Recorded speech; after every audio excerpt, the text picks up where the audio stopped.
What is the most superhuman thing you have ever seen anyone do? I work in a major trauma hospital in London, and we once had this young boy arrive in the middle of the night whose arm, from the elbow down, had been completely sliced off by a machete. The policeman arrived a few minutes later looking as white as a sheet, holding a bag with the arm inside. This boy's knocking at death's door. The arm has a tourniquet on, but he has lost so much blood that even after 16 units, the highest we could get his blood pressure was around 87 systolic. Within about 5 minutes of being inside our department, the boy gets rushed off to theater, and when we turn the corner all of a sudden we see the trauma surgeon running along the theater floor. His sterile gown flying behind him looks like a goddamn cape, and it's like something out of a freaking movie. I wasn't present for the surgery, but I know he did it. He spent about 15 hours, but he reattached all the vessels, the ligaments and everything that needed to be done for that arm. I think after a few months it was pretty much fully functional again. Might seem pretty non-superhero, but to me, he is a superhuman. There used to be this old black guy living near me in Philly. Every day he'd do the craziest bull, and he was in his 60s. First every day, rain, shine, or snow, he put on a pair of short shorts and sandals at 5 AM and went for a 12 to 20 mile run. He'd get back at 8ish. If he did 12 miles he then went for a swim at the Y. That was just the everyday. But I've seen him do crazy bull, like he got locked out of his apartment building, so he very quickly scaled up 3 stories to his window. I saw him do a standing jump into a trash can for a $5 bet. He was seen everywhere, because on top of running he liked to walk. We lived in North Philly and I'll never forget my surprise seeing him in Kinpottstown. Apparently, his brother was visiting a friend and he wanted to see him, so the crazy walked/ran 45 miles. Down on the riverfront he liked to fish. After a storm part of a wall eroded and collapsed and dropped large stones onto his favorite spot, each probably about 100 lbs. And he was there tossing them out of the way. He loudly exclaimed, "Who, I'm thirsty," one day at our nearby park, while filling up a gallon jug from the spigot. He said it loud enough that a good number of people looked at him just in time to see him take the gallon and chug every last drop right there. Then he refilled and said something like, "This gonna be for later." He also would do pull-ups on monkey bars and just not stop, like he could just go for as long as he felt like. In addition, he regularly did flag poles and could hold it for about 2 minutes. He got shot 3 times during a mugging in the chest and walked to a hospital 4 miles away because Frankfurt General is, which was down 3 blocks from where he was shot getting off the L. Finally, he ate huge meals. I'm talking like comical quantities of food. He would dumpster dive things like Dunkin' Donuts or Pizza Hut or Philadelphia Pretzel Factory to get literal trash bags of food that he'd sit on his porch and eat. I remember watching as he ate a 5-gallon bucket of watermelon slices, and another time he just ate bagels one after another. It was like 5 bags of thems. He wasn't a big dude and you could just watch his stomach expand like a balloon. Then there was the time with the war milks. A war milk truck broke down on our block and lost power in the 105 heat. The driver was taking the milk out of the truck and asked if anyone wanted any because corporate is sending a trash truck to get them as they have no more refrigerated trucks available that could get there before the 2-hour mark, at which they have to be trashed. We all took a few except this guy. He said, "Yo my man, is they free?" Was told yes, and said okay, and carried shirtful by shirtful to a cooler, putting them and then more inside, I assume to his fried. He put ice in the cooler, then went back to the truck driver to play chess, cards, and talk to him while holding a small trash can. They talked for over 5 hours before the trash truck got there. The whole time he drank milk after mini milk after mini milk, filling up the can with empties. He worked his way through a full crate of whole milk. When the guy left, he went inside and threw more ice into his cooler. Later that night he was outside drinking a milk. My dad was trying to get into knife throwing. One of my younger brothers grabbed a throwing knife and throws it at another younger sibling. My dad reaches out and grabs the knife, point first, before it does any damage. He was barely cut due to the thick calluses from his job. I was only 12 at the time, and I was really impressed about how good his reflexes were. I worked at McDonald's for a summer with this tiny old Asian guy named Panaya. He had 3 jobs and spoke very little English. Every now and then, I would spend $100 to pay for 100 ice cream cones, then say ice cream free today, and let kids get ice cream without paying for it. He also exemplified the old Asian kung fu master stereotype and did backflips in the store lobby, which was pretty cool. In New Zealand, after the Christchurch earthquake a few years ago, there was random footage of people helping at collapsed buildings, etc. In the background of one shot, clearly not really noticed by anyone at the time, was a dude picking up massive chunks of concrete walls/building and was just tossing it out of the way like it was made of paper. The country as a whole nicknamed him Incredibro Hulk.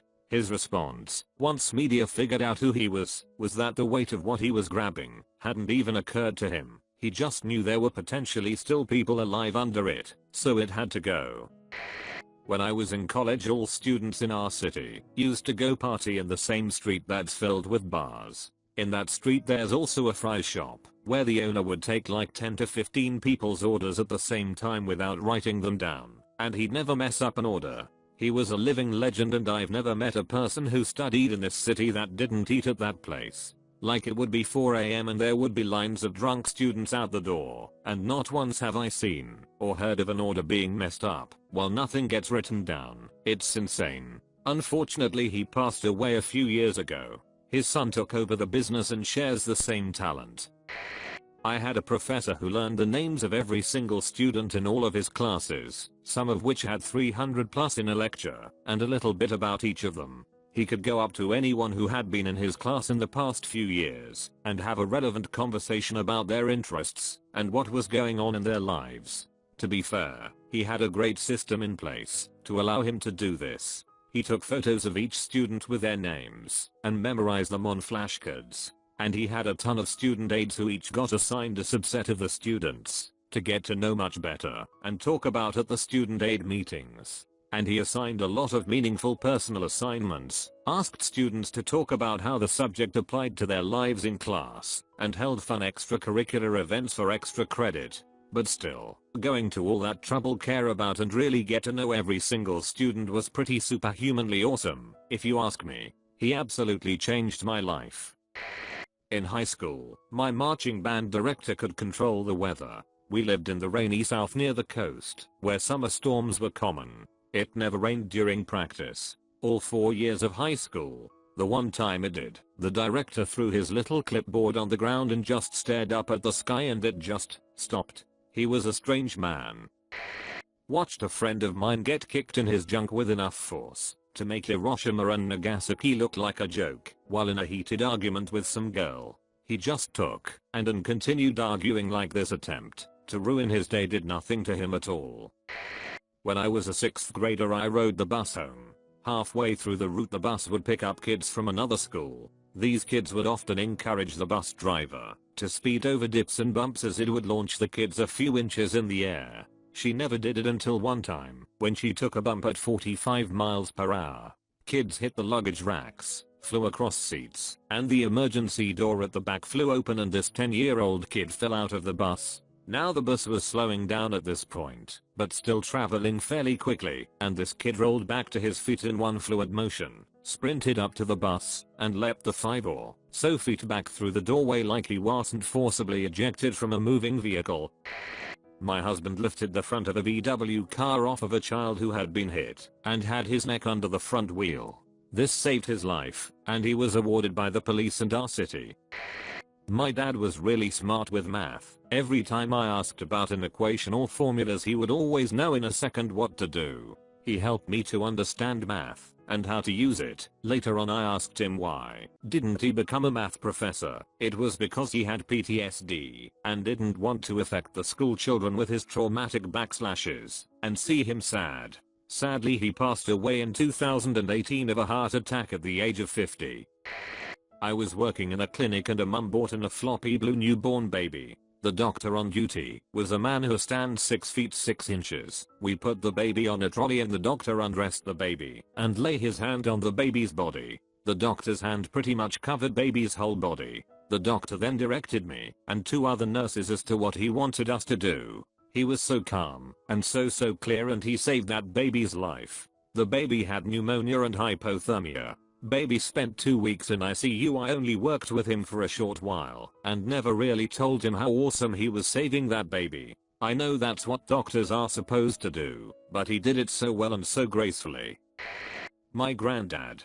I know everyone thinks their family is a bit like this when they're a kid, but he's slightly different. For context, he is a slight 5 feet 4 inch average man, retired to a warm country nearby, usually 30 to 35 C in summer, and in all these stories is between 72, 77 yo. I once turned up at the airport to see him, and grandma picked me up as he was busy. Turns out busy was that he looped rope around the chimney stack, 2-story house, and was hanging out of another loop almost upside down, painting the house with no visible way of having got up there, except climbing the rope from the roof. My gran took me to the supermarket, and when we got back he was 35 feet up in a pine tree sawing a branch that was getting in the way of his view of the green on the golf course next to us. He was stood on the branch he was sawing. Me and him went to the hardware store, and on the way home he became convinced that the suspension in his 90s Toyota was squeaking. I do car stuff too, and couldn't hear it. In the time I took to go round the house and get into my swimming trunks, he'd got the car up on a jack and axle stands, dropped the whole rear axle off the car, dismantled one of the hubs, and was sat on a tire inspecting a bush. He asked me to dig a short trench for some lemon trees. Due to the hard volcanic soil and the 35°C plus heat at 11 AM, after 2 hours I gave up and went for an ice cream, planning to try again at 3 PM. I came back at 2 PM and he'd finished it himself. I'd not even got 1/3 of the way through. I once came back from the beach and found him balanced on one leg on the top step of a ladder under the eaves of the house. In one hand he had a full-size workshop air compressor, the big on wheels kind, and with the other hand was spraying under the roof tiles. He was coughing furiously. I went inside and asked my grandma what was going on. She told me he'd filled the air compressor with a weak chlorine he'd made from pool supplies and was trying to smoke out some bats. I went back out and could see the bats were just staring back at him. He gave up soon after. I could barely lift the compressor on the ground. When I was learning to play ice hockey as a child, we had the usual kid who thought he was hot, but not nearly as skilled as he thought. Fast as hell, but no accuracy whatsoever. Still better than I ever was though. We practiced at the local rink, so it didn't have plexi above the walls, and one day this kid has a moment where he decides to try a slap shot. Puck completely goes off course and headed toward the stands, and one of the coaches just skates by and plucks it out of the air, throws it back on the ice and shakes his hand looking mildly uncomfortable, before skating up to the kid and sending him to the box for being a moron. Thought of him as Coach Spider-Man forever after that. A welterweight Cambodian in an exhibition plus gambling MMA match about 9 years ago. Cambodian whose parents had to deal with the Khmer Rouge. Bore the scars of that. His whole fam was super poor.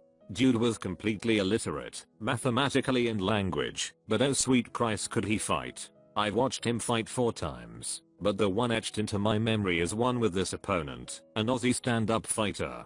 Roided up 5 feet 8 to 5 feet 9 dude. Aussie lead with a left jab uppercut feint, and then a hard right hook. Cambodian broke the fist of the jab with his own left horizontal elbow, and moved inside the Aussie's hook for a right hook of his own. Whole fight was maybe 3 seconds. Aussie guy was knocked cold and his left hand was super broken. Anyone here who's boxed or done some serious competition knows that kind of bullshit belongs in the Matrix. I will never unsee that.